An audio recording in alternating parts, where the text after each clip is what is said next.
Envoie Madame Biglaser de Paris, qui a dit: les champignons poussent dans des endroits humides, c'est pourquoi ils ont la forme d'un parapluie. Je sais pas, des proches, Francis Blanc. C'est Alphonse Allaire, c'est plus ancien. Ouais. Bonne réponse de Daniel Sical. Et cette citation que nous soumet Monsieur Tabar, qui a dit: le vrai problème dans le domaine de l'amour, ce n'est pas de séduire les femmes, c'est de les conduire dans un endroit clos.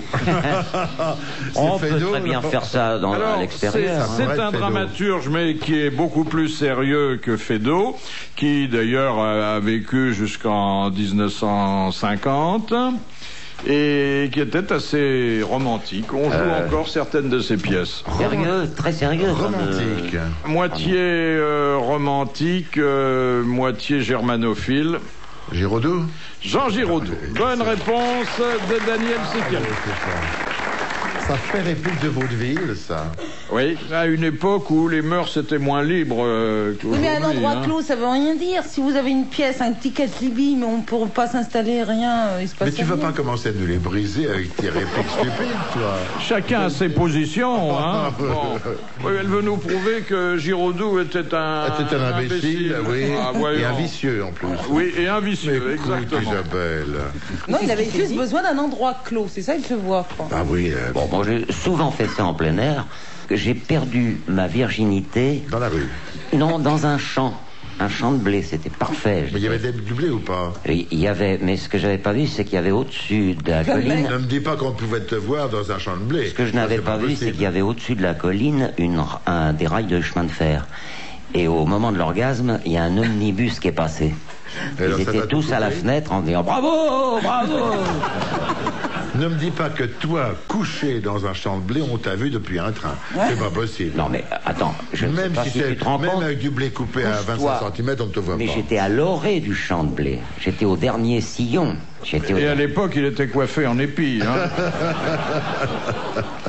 Quand ça a fait un drôle d'effet, ça m'a traumatisé pour le restant de ma vie, ça. Hein. Et c'était des trains à vapeur à l'époque. Et ma femme me disait, c'est parce qu'elle est devenue ma femme après, elle dit arrête de halter comme ça. Je dis, c'est pas moi. La vie sexuelle de Steve. Alors, moi elle a été vraiment rassurée quand elle a vu le wagon de queue partir. Moi j'ai pu terminer, mais dans des conditions très difficiles. Vous m'aviez raconté qu'un peu plus tard, vous aviez fait l'amour sur une voie de chemin de fer. Oui. Que vous aviez entendu le train se rapprocher, que vous aviez continué, qu'il s'était arrêté à quelques centimètres de vos deux corps, et que quand le contrôleur était descendu pour vous demander des explications, vous lui aviez répondu. On était tous les deux lancés, et je me suis dit que celui qui a des freins s'arrête. Oui, oui. Ah oui, je m'en souviens. Ça m'a marqué tout ça. Question de Monsieur Brémond. À l'origine, que signifiait l'expression « Comment allez-vous » ? Allez-vous à la selle? À la selle. Exactement. On demandait ça au cavalier? Non, c'était pour savoir si le transit intestinal se faisait bien et on prenait des nouvelles. Mais il faut dire qu'à l'époque, on accordait beaucoup d'importance à... Oui, justifié. Mais maintenant aussi, mais on en parle moins, quoi. Oh, ici, non, mais maintenant on dit ça va. Ici, on en parle beaucoup.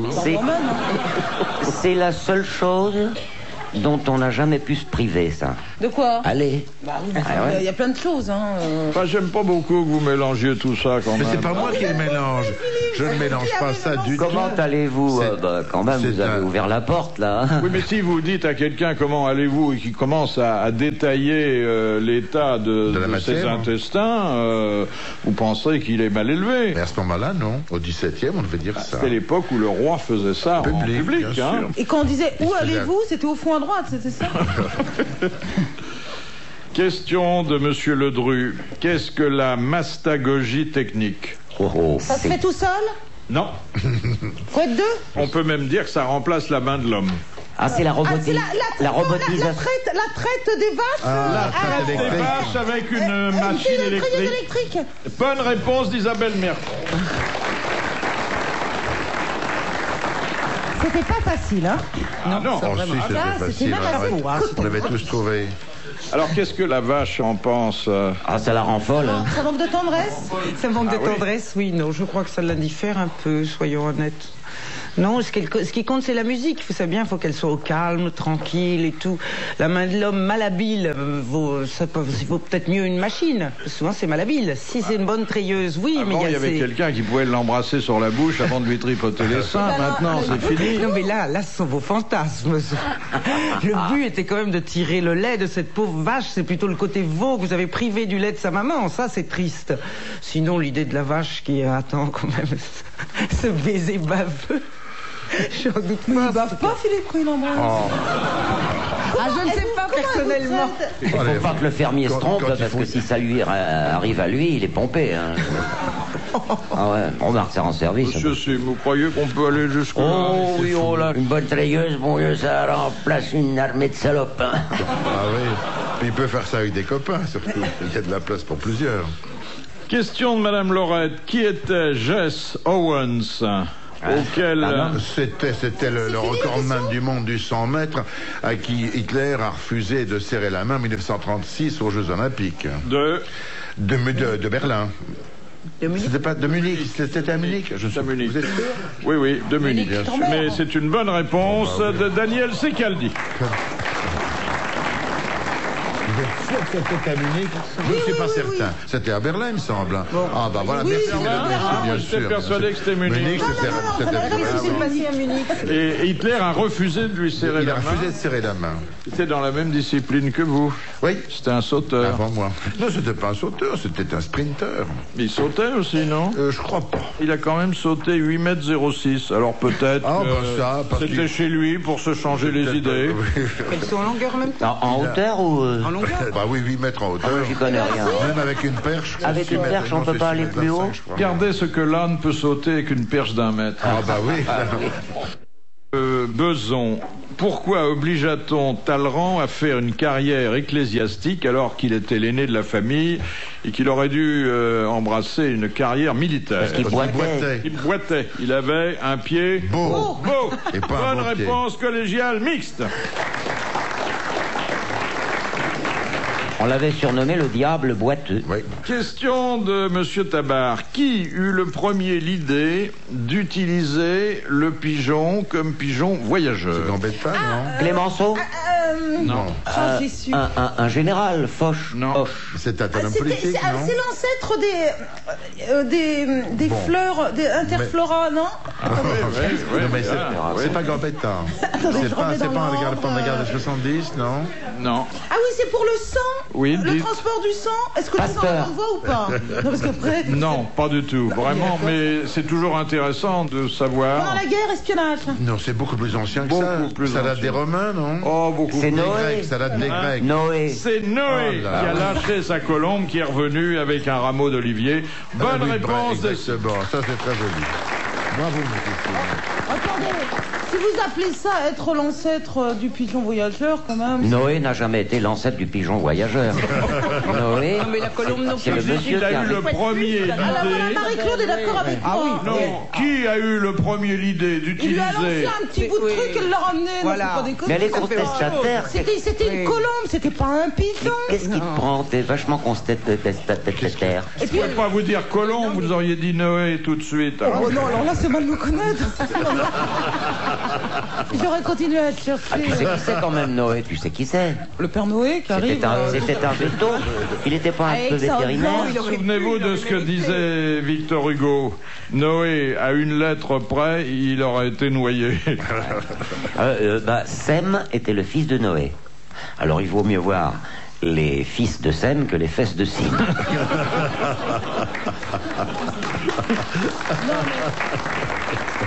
C'est vraiment pas scientifique du tout, ça, cette question.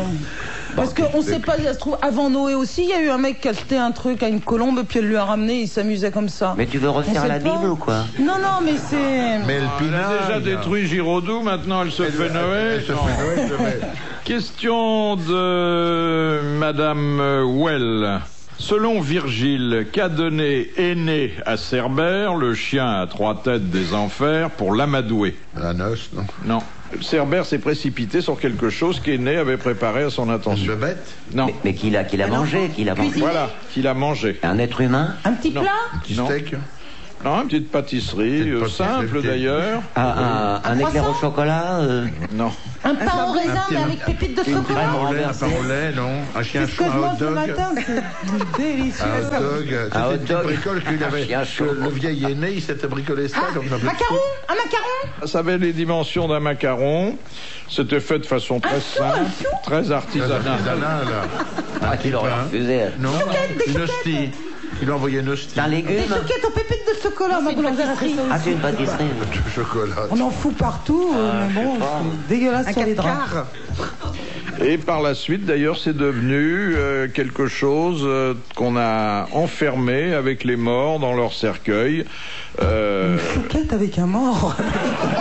Une choucroute. Non, pourquoi une choucroute? Parce que ma grand-mère était enterrée avec une choucroute.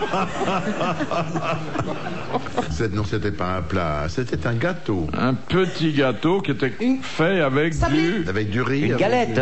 Ah, beignet. Non, du rhum. Non, quelque chose qu'on trouve dans la nature, qui est d'origine animale, mais... Avec du lait Non. Du beurre, avec du beurre. Non. Avec un œuf. Les Grecs l'ont beaucoup utilisé après, ils en ont fait... Du miel. Voilà. Il lui a donné du miel. Il lui a donné un petit gâteau de miel et c'est devenu une partie du viatique que l'on offrait aux morts lors de leur inhumation. Bonne réponse de Sim. Et ben voilà. Et ça, Virgile l'a écrit. Et Virgile, c'était pas n'importe qui. N'oubliez pas que c'est celui que Dante a choisi pour faire visiter l'enfer. Exactement. Il est mort? Oui, il n'est pas frais. Question de Madame Materne de Soumagne. Dans quel but conseillait-on dans les années 60 d'écraser du pied un mégot sur le sol tout en s'essuyant le dos avec une serviette? Moi, j'ai connu un type qui a... Ah, le twist. Oui, c'était pour apprendre à danser le twist. Bonne réponse d'Isabelle Mercier. J'ai connu un type qui voulait arrêter de fumer.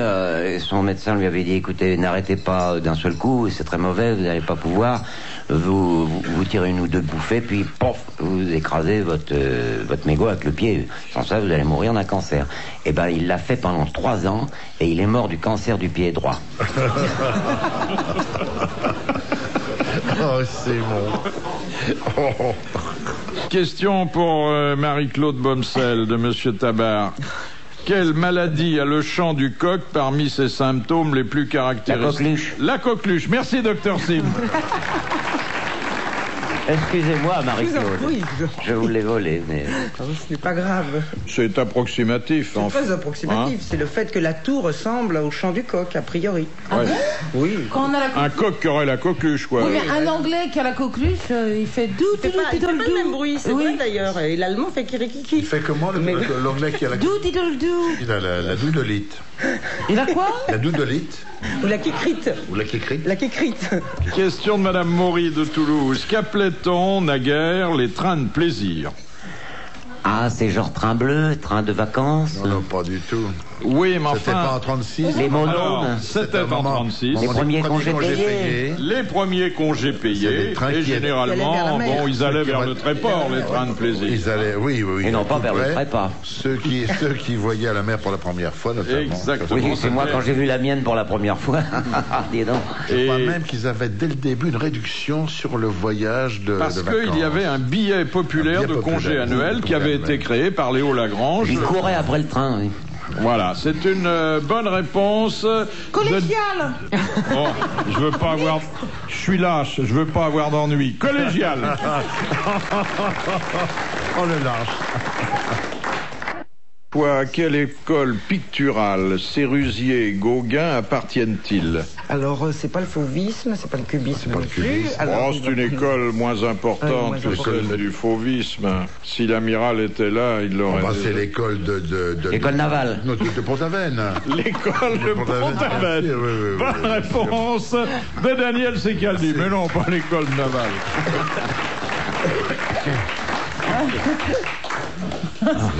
Question de Monsieur Blavier. Jean-Marie Vianney, le curé d'Ars. À qui je ressemble du reste. Non, pas du tout. Si, puisqu'il avait perdu toutes ses dents, il les avait vendues pour secourir ses paroissiens. Si, il ressemblait un peu. Oui. Voltaire aussi. Plus Voltaire, alors. Intellectuellement surtout. Oui. Alors, on l'avait décoré de la Légion d'honneur, c'est d'ailleurs le premier saint à avoir bénéficié de cette distinction. Ceux de ma sœur aussi. Et il ne la porta qu'une seule fois. À son enterrement. Quand il est mort. Quand il a été mort. C'est exactement. On l'a épinglé sur son cercueil. Alors, mal dites votre question, parce qu'il ne l'a pas porté, on l'a lui a mis. Arrête, oui, elle a raison. C'est une puriste. On lui a mis. On lui a épinglé sur le bois et pas sur lui. Il ne l'a pas véritablement porté. Mais on peut dire qu'il a porté une autre croix durant toute sa vie. Voilà. Bonne réponse collégiale et admirable remarque sémantique d'Isabelle Mercou.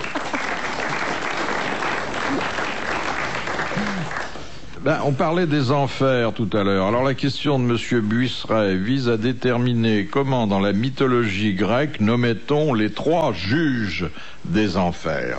Par les parcs?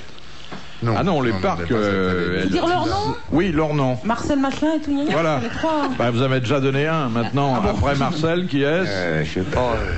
Jean-Pierre et Bruno. Les 3 juges des enfers, qui sont des personnages considérables. Hein. Mais c'était un nom global. C'était une espèce de conseil. Vous voulez vraiment leur nom? Non. C'est des noms de bêtises comme les inconnus.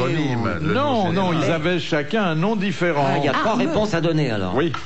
Daniel, on compte sur vous. Oh, mais attendez, ils sont connus, on connaît ça. Il y en a au moins un qui est passé dans le langage courant, non?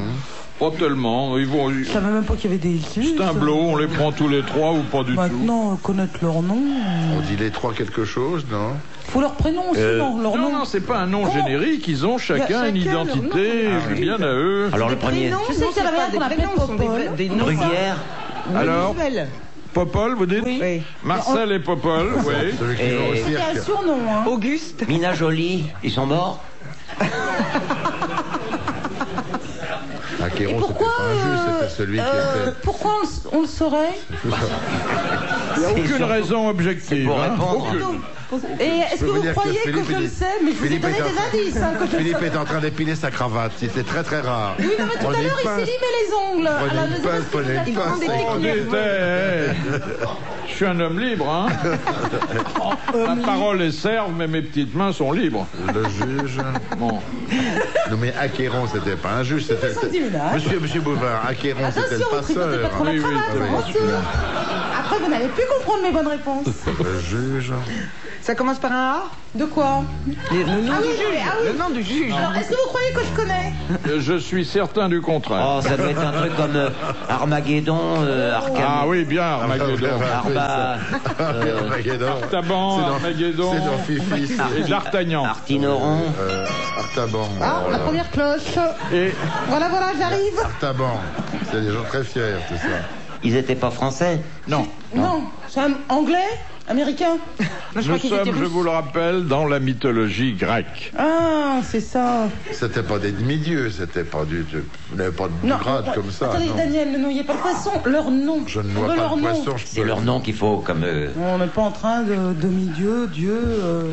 Encore qu'il y en a un qui a peut-être fricoté avec Pasiphae. Son nom pourrait le laisser croire. Là, c'est une indication Minos, pour vous, Isabelle. Ah oui, ça... Alors, Minos. C'était peut-être celui qui s'est fait Pasiphae. Le papa, c'est le papa de Phèdre. Voilà. Alors... Les 2 autres sont en os aussi, je crois. Non. C'est là où est le traquenard, c'est que les 3 noms sont très différents. Minos. On en tient un. Il y en a un nom qui sa mère en On. Non. Antigone. Non plus. Ça, ce qui se termine en ON, c'est celui qui ne sera pas capable de répondre. Qui sera considéré comme qui sera considéré comme une conne, c'est ce que je voulais dire. Pardon, excusez-moi, là, je me suis un peu emporté. Une bonne réponse qui n'a pas été donnée, mais qui figure sur la carte que je vais vous livrer, et qui motive de la part de la station l'envoi d'un mandat de 1000 francs et l'expédition immédiate d'applaudissements bien mérités. Ah bah très bien. Car pour nous coller, il faut se lever de bonne heure. Ah oui, comme certains papillons. Aspartame. Voilà, les trois juges des enfers dans la mythologie grecque étaient Éaque, Minos et Rhadamante. Rhadamante, bah oui, non, on connaît que lui. On en parlait avant-hier. C'est marrant, j'y ai pas pensé tout de suite. Mais on en a parlé avant-hier de Rhadamante. Je m'en veux. Question de Monsieur Scran de Dunkerque, qu'est-ce que l'influenza? C'est une maladie. La grippe. C'est la grippe, voilà. Oui, le nom savant, médical de la grippe. Bonne réponse collégiale, mixte, sauf Isabelle Mergot. Madame Ménard, quel est le comportement d'un oiseau pulvérateur? Il pulvérise. Il envoie il va sur le dos des éléphants et avec... Non, c'est pas le pluvian, c'est un pulvérateur. Peut-être qu'il postillonne. C'est celui qui agite les ailes. Non, c'est l'oiseau qui a mangé trop de poivre et qui vole à l'envers pour se rafraîchir le trou de balle. C'est très rare, mais ça existe encore. Qu'est-ce qui pulvérise ce brave? Alors il pulvérise quelque chose, ce pulvérateur. De l'eau, non? Je vous renvoie à la racine latine du mot. Oh, la poudre. Vous ne pouvez pas me renvoyer ailleurs parce que moi le latin c'est pas... Il fait un bain de poussière. Voilà, pulvère c'est la poussière. Et il fait ses ablutions dans la poussière. Exactement. Voilà. Bonne réponse de Marie-Claude Bomsel. C'est-à-dire qu'il se débarrasse de ces parasites comme ça. Oui, il y en a qui le font avec des fourmis aussi, c'est plus agréable encore. Il prend le côté maso, là. Des bains de fourmis, alors? Oui, des bains de fourmis. Certains jets font ça. En plus, ils se couchent comme ça dans les fourmis et elles piquent de partout. C'est encore plus jouissif, vous voyez. Il est vicieux même chez les oiseaux. Question de Monsieur Laviaille. À quoi s'attaquaient la flacherie et la pébrine, les deux premières maladies guéries par Pasteur? Pas à l'homme. À l'enfant, non? Au chien? Non. Un animal. Au cerveau? Un animal? Attendez, On cherche un animal, là. On cherche l'animal ou la partie du corps? Non. Au mouton? Non. Au microbe? Non. Aux volailles? À la vache? À des volailles? Vous savez, avec les recherches de Pasteur... Le chien? Non. Un invertébré? Animal domestique, si on en croit la codification... Le ver à soie. Le ver à soie. Exactement. Deux maladies du ver à soie. Bonne réponse, Isabelle Mercier. Ça, c'est bien, tu vois. Ça, c'est bien, Isabelle. Vous êtes mouché, hein, Philippe? Ah oui, alors parce que vous me regardiez pas du tout, hein. Vous pensiez pas que la réponse elle viendrait de moi. Non, pas du tout. Je vous embouche un quoi? Ah oui. Avec quoi? Agriculture. C'était pas facile, hein? Ah ben, la flacherie et la pébrine, ça n'a rien dit à Marie-Claude. Absolument pas. Non, le ver à soie, notez, je soigne rarement quand même. Soyons Vous honnêtes. intéressez pas au ver à soie. Aux invertébrés, très rarement quand même. Nous faisons ça en groupe. Quelques insectes, parfois en soigne. Mais à part votre vie professionnelle, vous avez une vie privée. Oui, monsieur, mais quel rapport Ça là? se passe bien. Non, on parle que de vos talents professionnels, mais dans la vie... Ça se passe bien, oui, je vous remercie beaucoup. Comment êtes-vous dans la vie? À quelle heure vous vous levez le matin? Mais à Vous 5 prenez heures du quoi matin, comme bien petit sûr. déjeuner? C'est les bêtes qui vous réveillent. Non, mais je suis, oui, logiquement réglé par le soleil. Bon, actuellement, c'est Vous plutôt vivez 6 heures. au rythme des bébés. Au rythme des bébés. Oh, oui. c'est super. C'est super. Et la marmotte, vous en avez chez vous, non? Mais elle ne dort jamais complètement, la marmotte. Elle hiberne. Elle se réveille, en fait. Vous allez au zoo tous les jours? Pratiquement, oui. Et les Vous gens croyez sont au gentils zoo? avec vous? Les gens ou les animaux? Les visiteurs, ils sont est-ce que les gentils? bébêtes vous J'espère qu'ils vous reconnaissent? donnent Oui, pas trop oui, à tout le manger. monde. Oui, pas toutes, pas le ver à soie, par exemple. Pas le Tous ver à les soie. criquets, les vers à soie, vous voyez, non, ça, rarement. Même, déjà, les batraciens ont du mal. Les Le serpents, criquet est très parfois. joueur, hein. Musicien aussi. Vous appelez pas votre prénom? Question de Monsieur Félix de Poitiers. Compte en commun Brigitte Bardot, Mireille Mathieu et Catherine Deneuve. Le même mari?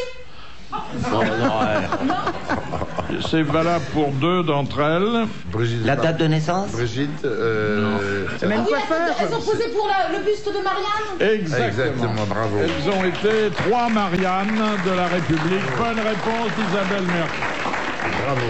Ça, c'était pas évident parce que pas beaucoup de monde qui le savait. Alors, qui vous avez dit la première m'a échappé, là? Mathieu et c'est Brigitte comme Bardot. le- Brigitte Bardot. Mireille Mathieu? Oui. La tête? Non, la perruque. Et qui va poser pour l'euro? Il n'y aura pas de femmes sur les Non, il y a- billets, rien. non, ils ont déjà montré ce que seraient les euros. C'est pas beau, hein. C'est pas les beau billets. du tout, non? Oh là là. Oh non, c'est... Ça fait vieux Monopoly. Oui, exactement. C'est une architecture. L'euro, c'est quand t'as bien mangé. Les culs, ça aurait été plus truculent. Ah, les culs, oui. Ça, les culs, il y en aurait eu des actrices. Question de Monsieur Rapin. Qu'est-ce qu'une grume? Oh, c'est... oui. Non, c'est pas un agrume, attention. Oui, j'en étais là aussi. C'est un gros grumeau? C'est un gros grumeau.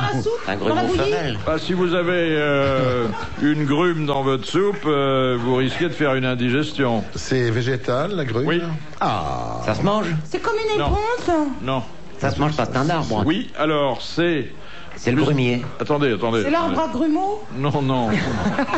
C'est, bon, pas n'importe quel arbre, sinon on dirait un arbre, on dirait pas une grume. L'arbre à grume, c'est là où on trouve des agrumes. Vous voulez savoir ce que c'est comme arbre? Exprimez-vous, c'est un arbre, vous savez. Vraiment. J'ai déjà trouvé l'arbre. C'est un arbre à qui on donne un autre nom parfois. Non, mais laissez-le finir. Alors, quoi? C'est pas moi qui réponds, c'est vous. Ah bon? Ah, c'est comme ça le jeu là. C'est un arbre exotique. Est-ce que c'est un arbre exotique? Non, mais peu importe. Pas du tout. Vous en avez chez vous, les gars? Il a une forme spéciale. C'est un arbre à feuilles. Il a une forme spéciale. Non, pas du tout. Il est dans une situation un peu particulière. Encore il est à la maison? Pour un arbre, ce soit normal, hein. Ah, il est sous serre. Il est penché. Penché, faible. Ah, il est mort. Il est amphibie. Il est abattu, c'est le tronc. C'est le tronc de l'arbre abattu. Bonne réponse de Sim. Ah oui. Et moi, c'est de la gnognotte?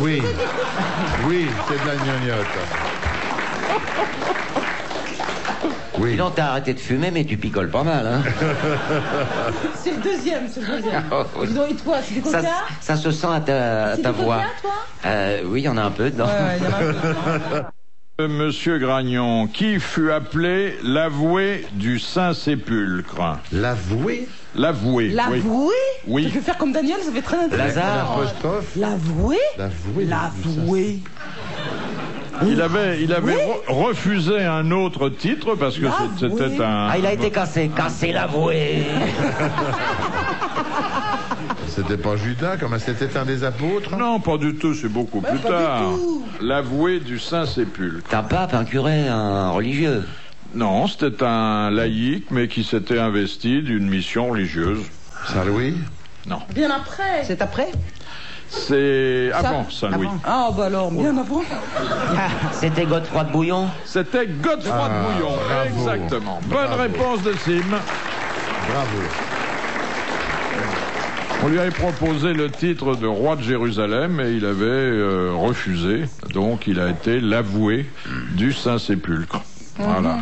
Mais il connaît beaucoup de choses, Sim. Oui. Dans sa petite tête, il y a énormément de... Mais Maille-Brandt était un descendant de... Des croisés. Godefroy de Bouillon. Oui, il descendait des croisés. Oui, c'est vraiment de mauvais goût, ça, monsieur Sim. Oui. Mais il est très mauvais goût. Oui, aujourd'hui, il est terrifiant. Pourquoi aujourd'hui? Moi, je Plus ne prends vous jamais êtes rien au sérieux, même pas vous. Alors, vous voyez, ça se voit quand on vous regarde. Franchement, on peut pas vous prendre au sérieux. Mais si, moi, je vous prends au sérieux. Mais il faut pas prendre la vie au sérieux. Jamais. C'est trop bête. La vie est une chose trop grave. Ne pas la prendre au sérieux. Il est triste quand on pense qu'on va tous mourir. Mais non, t'as raconté ça, c'est une connerie.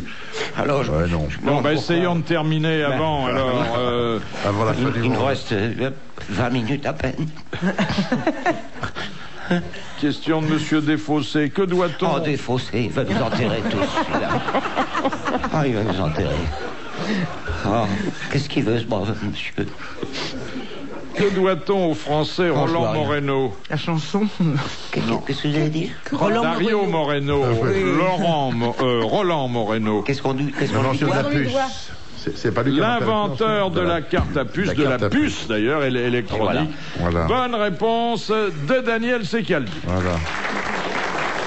Vous êtes jamais occupé de puces comme ça? De puces, je les élimine, les puces.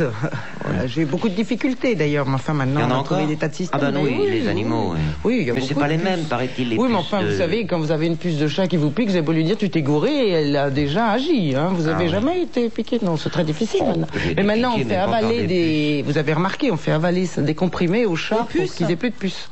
Ah oui? Ça bloque la croissance des puces. Les comprimés. Oui. Et pour les chiens aussi, parce que moi, ma chienne, elle a des puces. Ouais.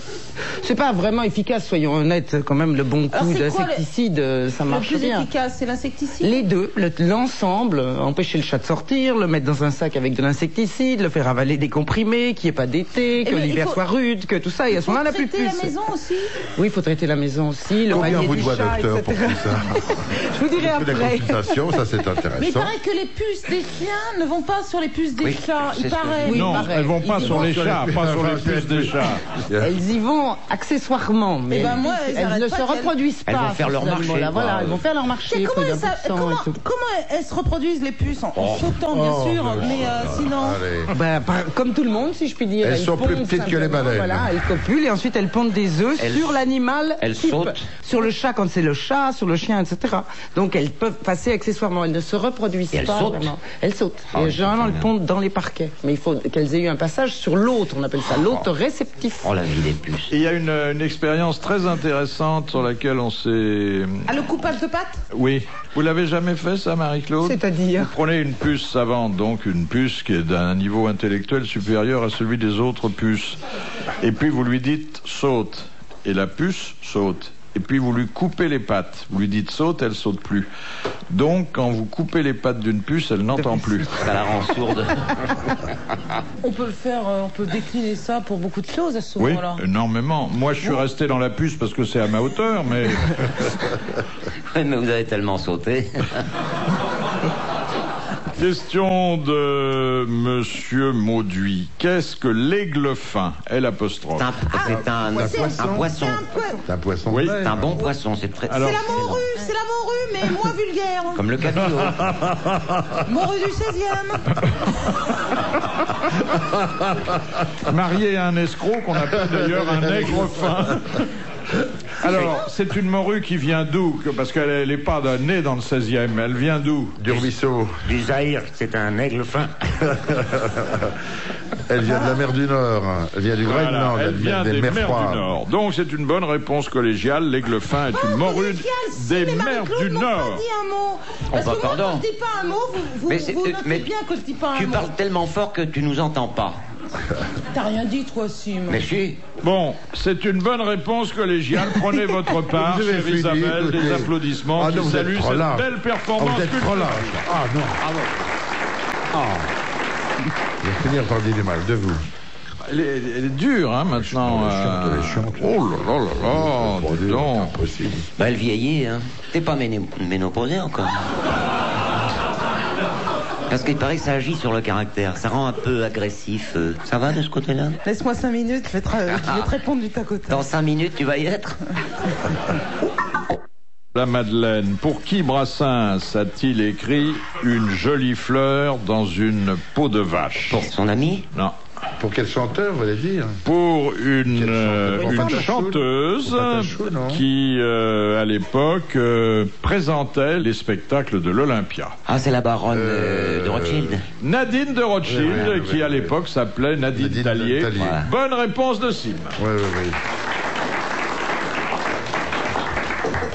Question de Monsieur Lacauve de Saint-Vigor-le-Grand, qu'a refusé Madame Pasteur à la mort de son mari et que le représentant du gouvernement lui propose. La retraite? La Légion d'honneur. Le fromage. Elle avait plus faim. Le fromage pasteurisé? Non. On a voulu l'anoblir. Qu'est-ce qu'on a voulu faire? Un titre quelconque, non? Un titre honorifique? C'était... Oui. C'était une fonction, carrément. Non. De se faire vacciner, non? C'était un avantage en nature? En monnaie? Non. Un titre? C'est quoi la question? Peut-être que ça aurait permis... Un anoblissement? Une statue? Non, peut-être que ça aurait permis à la famille de Pasteur et donc à Madame Pasteur de faire une économie, mais elle n'a pas voulu. Un logement gratuit par la mairie de Paris? Un logement gratuit, oui, si on peut dire. Une prison? Mais où? À l'Institut? Non, à l'hôpital? Non. Au cimetière? Alors, la concession gratuite. Le caveau, Concession gratuite. L'enterrement payable par tempérament. Des funérailles nationales. Sponsorisé par le beurre. Par le camembert le petit. C'est pas quoi? J'ai pas entendu la question, alors je peux dire n'importe quoi. c'est comme ça que vous êtes la meilleure. On lui a proposé le Panthéon pour son mari. Exactement. Mais... On proposait à Madame Pasteur d'inhumer son mari au Panthéon. Elle l'a refusé. Bonne réponse de Daniel Sekelny.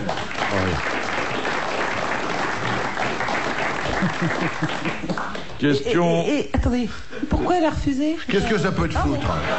Ça fera l'objet d'une autre question. Pourquoi Madame Pasteur a-t-elle refusé? Parce qu'il faisait froid ce jour-là. Elle voulait avoir la tombe de son mari tout près de chez elle. Comme un vrai scientifique qu'il était. Elle voulait pas qu'il soit avec certaines personnes, exactement, hein, parce que... Exactement. Bon. Vous avez répondu à ma question, merci. Ils sont très faisandés, ceux qui sont là-bas, au Panthéon. Oui. Ah oui. C'est pas chauffé du tout. Non, c'est glacial. C'est pas gai, mortel comme endroit. C'est pas gai du tout. On perd la chaise, c'est pas chauffé non plus. Hein. Oui, mais on peut s'asseoir. C'est chauffé. Enfin, là où il y a le temps. Oui, vous avez une drôle de sortie. Un Méditerranéen qui serait pas chauffé. Jamais vous allez à Walibi. C'est vachement plus cool. Si c'était resté une église de Panthéon, il y a moins de morts. Attends, les sorties, j'y crois pas. Et vous avez remarqué que les églises, souvent, c'est pas chauffé? Et l'eau dans le bénitier, des fois, elle est chaude. Ce qui manque, c'est la serviette à côté. Question de Monsieur Lopez de Montluçon. Comment le projet X-Ray que les Américains songèrent à utiliser après Pearl Harbor prévoyait-il de faire larguer des bombes incendiaires à retardement? Non, là, on n'employait pas encore des dauphins, c'est venu plus tard. Et là, on avait prévu d'annexer certains animaux. Ah, des... Oui. Des pigeons. Non, des pigeons voyageurs. des cigognes ou des... Non. Des mouettes. C'est quoi la question? On mettait des bombes dans les oiseaux et ça devait exploser. Faut savoir quoi? On confiait, sans leur demander leur avis d'ailleurs, des bombes incendiaires à retardement à certains animaux. Des oiseaux ou des poissons? Des volatiles. Mais Pas des pigeons Les voyageurs. colombes, les pigeons? Volatiles, mais pas ovipares pour autant. Des chauves-souris. Des chauves-souris. Bonne réponse de Marie-Claude Bomsat. Et on a renoncé à ça, c'est dommage, ça aurait été rigolo. Mais vous vous rendez compte l'ennemi qui voit arriver? On leur mettait une moumoute aux chauves-souris pour pas que... C'était les premiers kamikazes, finalement. On les reconnaît. La pauvre chauve-souris qui se dit, tiens, je vais partir en week-end et tout ça. Elle se doute pas qu'elle a un suppôt à la dynamite. Elle part avec sa famille en caravane, tous les petits sont derrière. Qu'est-ce qu'il a, papa? Je parle. Oui, mais il fallait être sûr que la chauve-souris aille là où on voulait qu'elle aille quand même. Donc on la chauve-souris, on l'affamait. La chauve, ça ne la faisait plus sourire. On l'affamait et on mettait des insectes ou des fruits suivant ce qu'elle mangeait. Et en plus, on faisait avec des systèmes d'écolocation qui lui permettaient de déterminer où c'était. Des systèmes d'écolocation. C'est les locations de vacances, tu vois. Elle lance des ondes qui sont réfléchies, qu'elles entendent. Elle a Kiloutou, alors. Et alors, ça a été abandonné, le projet?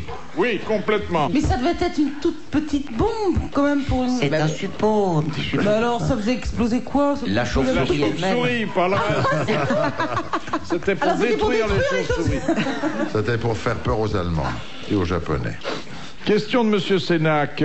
Quel était le statut des prêtres nicolaïstes? La statue, on dit. Ce sont les prêtres orthodoxes, non? C'était une forme d'orthodoxie, mais ils avaient, les nicolaïstes, un avantage ou un inconvénient. Les avis divergent. Comment divergent? Comment ça dit ça? Même plus si on veut. On peut plus rien dire. Mais c'était des vrais prêtres, c'était des chrétiens? Moi j'ai un Nicolas à côté de chez moi, mais je pense que ça n'a pas de rapport. Hein. Ça n'a pas de rapport avec les bouteilles consignées. Ça vient de quand, vous avez dit, il y a longtemps de ça? Nicolaïste. Il y en a toujours. Nicolaïstes, il y en a toujours, et bon, ils peuvent aujourd'hui faire figure de pionniers pour un certain clergé. Oui, ils avaient le droit de se marier, ils rejetaient le célibat. Bonne réponse de Marie-Claude Bomsat. Bravo. Fongarnant, qu'est-ce qu'un songe creux? C'est quand vous rêvez. C'est quand vous rêvez. C'est un rêveur. C'est quand vous tombez. C'est quand vous... C'est donné la réponse? Oui, ah oui. Bon. Mais vous pouvez encore confirmer. Hein. Oui. Ah non, c'est parce que moi, souvent, je rêve que je tombe comme dans un puits, mais ça va très très vite. Ouh, comme ça.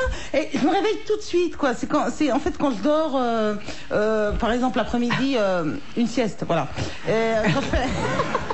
C'est pas du tout ça. Mais c'est pas du tout ça. Non, mais c'est intéressant de savoir quand elle dort. Ça, c'est un cauchemar, c'est différent. Voilà. Ça. Non, Vous tombez dans un puits. Ouais, et je dors très profondément, mais vraiment profondément. Même pendant longtemps, je bave sur l'oreiller tellement. Ah oui. J'adore cette sensation-là. Ça veut dire que je suis très fatiguée et généralement je me réveille immédiatement. Ça dure quelques secondes, mais je récupère bien. Ça réveille toujours, ça. Tout le monde fait ce même là. C'est vrai? Oh, moi je le fais très souvent. C'est pour ça que j'ai une bosse sur la tête, moi, parce que je couche dans un cozy corner, c'est-à-dire que j'ai la bibliothèque est au-dessus. Alors à chaque fois que je rêve que je tombe dans un trou, je me réveille en sursaut, je fais un bond et je me cogne à la tête. J'aimerais bien voir ta chambre. D'abord, c'est pas rêve creux, c'est songe creux. Ce qui est une jolie locution française, ancienne, et avec une acception très très précise qu'a donné. On n'a pas entendu. Qu'a donné Daniel Secaldi. C'est un rêveur. Et le petit Larousse qui va un peu plus loin pour une fois que vous, mais c'est rare, hein, mon petit Daniel. Parce que entre le petit Daniel et le petit Larousse, généralement, je n'hésite pas. J'ai moins de pages. Dit que c'est une personne qui se nourrit ou qui nourrit son esprit de chimère. Oh, ben, je suis Bonne réponse de Daniel Secaldi. Et merci à Isabelle Mergo. Quelqu'un qui a un rêveur comme ça qui se nourrit de chimère, on dit c'est un rêve creux, c'est ça? Un songe creux. Ah oui, un songe creux. Il faut vivre de chimère. C'est pas parce que vous vivez maritalement avec une limace que... Hein? C'est parce que je téléphone trop, je vous assure, je crois que c'est pour ça que je suis lente. C'est pour ça que vous bavez sur votre oreiller. Non, j'ai toujours bavé sur mon oreiller quand je m'endormais très vite comme ça. Tu n'envisages pas de résilier ton contrat, non, de téléphone? De téléphone? Oui. Si, parce qu'il paraît que ça bousille tous les neurones. Oui. Surtout pour ceux qui n'en ont pas beaucoup. Non, il faut mieux résilier ton contrat, mon cher, c'est mieux. Question de Monsieur Cellier de Rodez. C'est trop vulgaire comme question, c'est pour ça que je n'ai pas répondu. Quels sont les animaux qui peuvent être qualifiés de processionnaires? Les chenilles. Les fourmis. C'est ceux qui se suivent. En procession, comme des caravanes du mois d'août, là, sur Mon chien, par exemple, il arrête pas de me suivre, il est processionnaire. Les moutons, c'est ça? Non, c'est pas la définition, hein. Même quand je m'enferme, il est là et il se met derrière la porte, il pleure. C'est de l'affectif, là. La chenille est donc l'exemple même de l'animal processionnaire. Bonne réponse du docteur Bomsel. Oui, ça c'est normal. Il y en a d'autres? Non, aussi processionnaire, non. C'est-à-dire que c'est ces chenilles, effectivement, qu'on voit à l'automne. C'est-à-dire qu'elles sont en file indienne, oui, d'ailleurs. En file indienne. Eh ben, les fourmis elles sont très urticantes. Non, elles peuvent se passer comme ça en éventail, les fourmis. Alors que les processionnaires, elles restent comme ça, la queue leu. Comme les routiers, quoi. Oui, comme les routiers. Parlez-nous des fourmis. Moi, j'ai les fourmis. Une curiosité infinie pour les Qu'est-ce que vous voulez que je vous dise sur les fourmis? La société des fourmis. Mais oui, il y a plusieurs sortes de sociétés de fourmis. Pour moi, c'est les Japonais, je trouve un peu, finalement, parce que s'il n'y a plus d'individualité, il y a une hiérarchie extrêmement fermée. Ils ont moins d'appareils photo que les Chinois, les fourmis. Les Japonais. Que les Japonais, oui. Moi, je suis en Chine. Non, mais là, attendez, la fourmi a un civisme, une organisation. Les Japonais aussi. Mais je sais pas, je connais plus de fourmis que de Japonais. Et la sexualité des fourmis, parce que. Alors là. Je m'interroge souvent. Elle est très réduite, puisqu'il n'y a qu'une partie seulement du corps social qui se reproduit. Ça dépend des espèces, mais souvent, il n'y a qu'un roi, une reine. Le reste est asexué. Elles sont bien balancées, les fourmis. Elles ont une taille formidable. Oui, les mensurations d'une fourmi. C'est vrai que la reine des fourmis, elle perd ses ailes quand elle... Non, c'est la reine d'Angleterre qui... Ça dépend des espèces. Oh, quel triste. Mais il y a une foultitude de sociétés de fourmis.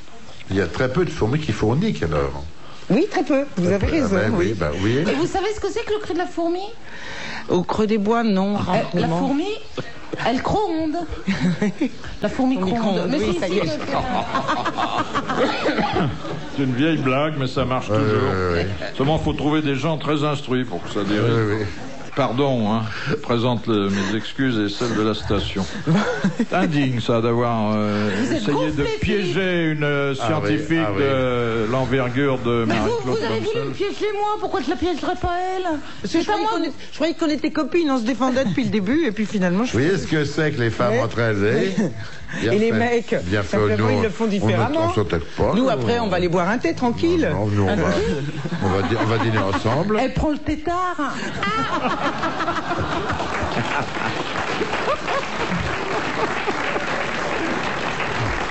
fallait la faire. Ça n'est plus que ça, les grosses têtes. Comment ça? Jamais on n'aurait fait ça il y a 20 ans. Jamais. C'est l'époque où vous disiez t'es guéridon. Oui, c'est ça. Tu es gay. L'humour a évolué. Hein. Oui. Et enfin, le mot de la fin revient à Madame Douchy, qui a dit « Il n'y avait pas d'anormaux quand l'homosexualité était la norme. » Quelle horreur. Oscar Wilde. Non. Non, ça, il en était aussi. Un Français. Il en était aussi. Monterland. Et il en était. Il était français. Cocteau. Non. Proust. Avant Cocteau. Proust. Marcel Proust. Voilà. Bonne réponse de Sim. Bravo, merci. À la prochaine.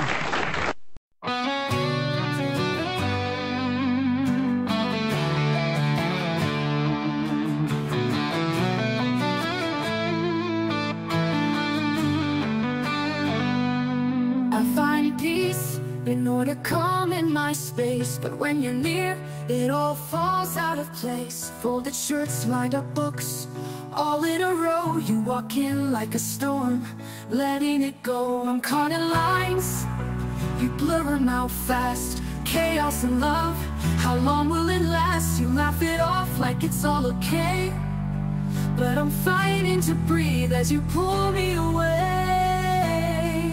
For a mess and I'm trying my best. My beautiful storm, tangled in noise, holding my breath, holding for poise.